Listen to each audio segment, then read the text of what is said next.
Salut, c'est Marius Meis. Vous voulez en savoir plus sur le développement de l'embryon et du fœtus? Vous avez des questions sur l'accouchement, l'anesthésie sous-péridurale et l'allaitement?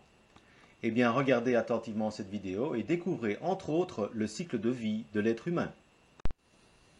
Voici donc l'homme et la femme avec leurs symboles respectifs. Voici le gamète de chacun, l'ovule et le spermatozoïde, qui, lors d'une fécondation, donneront le zygote ou la cellule œuf. Après multiplication des cellules, il devient embryon. L'embryon va se nicher dans l'utérus vers le 6e jour. Les cellules vont se multiplier à un tel rythme qu'au 18e jour, l'embryon mesure 1 mm et qu'à la fin du 2e mois, il mesure 3 cm. Jusqu'à la fin du 3e mois, il va développer les différents organes de son corps ainsi que les différents membres. Il devient alors fœtus. Il pèse 45 grammes et mesure 10 cm. Le fœtus a donc tous les organes. Jusqu'à la naissance, le fœtus ne fait que grossir. Ses cellules continuent à se multiplier. Les organes vont se mettre à fonctionner. C'est au 6e mois que le fœtus devient viable en dehors de la maman. Il est donc médicalement possible de l'aider à vivre en couveuse alors qu'il ne pèse que 1100 grammes et mesure 31 cm. Au 6e mois, il dort 18 à 20 heures par jour. Il avale tous les jours plusieurs litres de liquide amniotique qui l'entoure et qu'il déglutit aussitôt. Ce n'est donc pas cela qui le nourrit, on le verra plus loin. Les poumons sont formés, mais ils ne fonctionnent pas, puisque le fœtus vit comme un poisson dans l'eau. La phase de développement du fœtus dure 6 mois et donc 9 mois après la fécondation, nous avons l'accouchement du bébé. Ce dernier se développe et grandit, il devient enfant, et puis adolescent, moment durant lequel a lieu la puberté.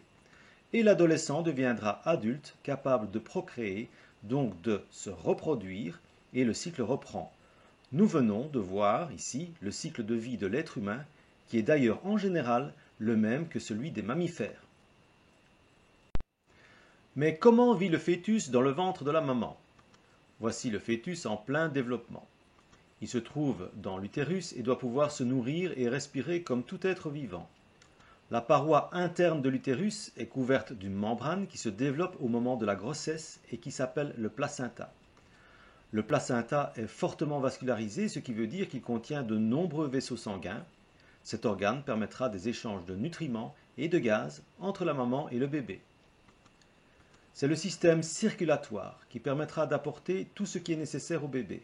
Ce dernier est relié au placenta par le cordon ombilical, et c'est dans ce cordon ombilical que se trouvent les vaisseaux sanguins transporteurs de nutriments et de gaz.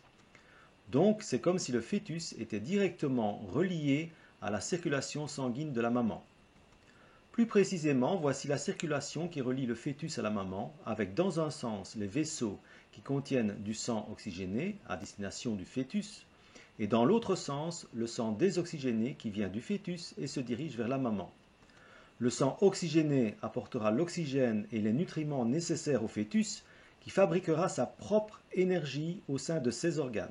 Cette énergie sera nécessaire déjà pour le fonctionnement des organes, mais aussi pour la croissance de tous ces organes. Les déchets résultant de la fabrication d'énergie, c'est-à-dire le dioxyde de carbone, CO2, et les déchets non gazeux repartent vers la maman via le sang désoxygéné. La maman les évacuera elle-même. Vous comprenez donc pourquoi le bébé ne doit pas faire fonctionner ses poumons et pourquoi la maman doit bien se nourrir. Que se passe-t-il au moment de l'accouchement? Voici le bébé correctement placé dans l'utérus, la tête vers le bas. En effet, l'accouchement sera plus aisé si la tête, la plus volumineuse partie du corps, passe en premier. Lors de la naissance, le col de l'utérus va s'élargir, on dit qu'il se dilate, et en même temps, il y a des contractions de l'utérus qui est, rappelons-le, un muscle. Les contractions vont pousser le petit vers le bas et la tête vers la sortie. Si vous voulez en savoir plus sur l'accouchement, n'hésitez pas à visionner une vidéo animée en 3D se trouvant dans la playlist des ressources supplémentaires pour la reproduction. Quand on parle d'accouchement, il y a en réalité 3 phases. À la maison, des contractions vont débuter et si elles sont fréquentes et régulières, il est peut-être temps d'aller à l'hôpital. En même temps, la maman va peut-être déjà perdre le bouchon muqueux qui ferme le col de l'utérus.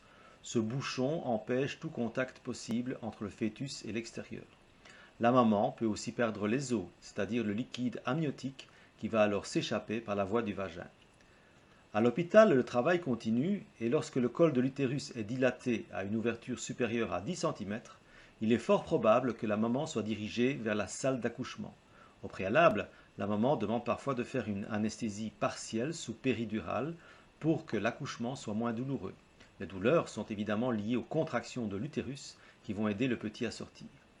Dès sa sortie, le cordon ombilical va être clampé, c'est-à-dire fermé avec une sorte de pince, et il va être coupé. Enfin, il faut faire sortir le placenta qui reste encore dans l'utérus, car, ayant été fabriqué au moment de la grossesse, après cette dernière, il ne sert plus à rien. C'est la délivrance. Pour terminer, des soins sont prodigués à la maman qui en a bien besoin et aussi au bébé. On le pèse, on le mesure, on vérifie ses réflexes, on aspire les liquides restant encore dans ses voies aériennes supérieures et on l'habille avant de rejoindre sa famille. Voilà, vous en savez plus sur le cycle de vie de l'être humain, sur la vie du fœtus et sur l'accouchement. Quels sont donc vos futurs défis? D'abord, vous ne pouvez faire le défi que si vous avez complété le questionnaire qui vous est proposé. Vous devrez ensuite faire une enquête auprès de vos proches pour savoir ce qu'ils pensent de l'accouchement sous péridurale et des bienfaits éventuels de l'allaitement. Voilà, la leçon est terminée, c'est à vous de jouer et je suis là pour vous y aider.